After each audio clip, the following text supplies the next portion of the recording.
Bob, in what situation should I consider refinancing my mortgage? Well, Jason, there are a couple situations where you should consider refinancing. One is if you're going to stay in your house for a good number of years into the future, then you might want to consider refinancing. There are substantial costs that you incur in a refinance, and savings can only be achieved if you plan on staying in your property for a number of years after you do the refinance. Second situation is when you compare your current mortgage with the mortgage rates that are in effect. If there's a spread of 1 or 2%, you probably should consider refinancing to achieve that lower rate and get some savings.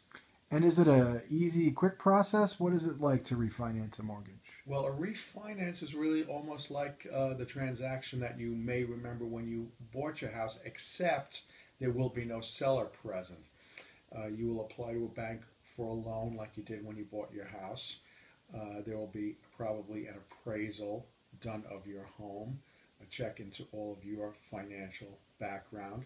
A title search will be ordered. Now, a title search was ordered when you bought the property initially, but the banks will want a new title search.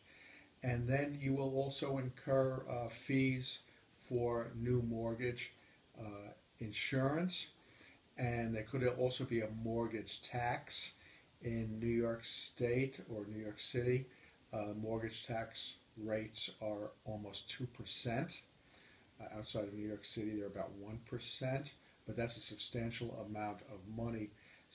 So you should be prepared when you refinance to understand that this is just like a closing. There will be no seller, but everything else will be identical in terms of fees and title searches. The only person that won't be there is the seller.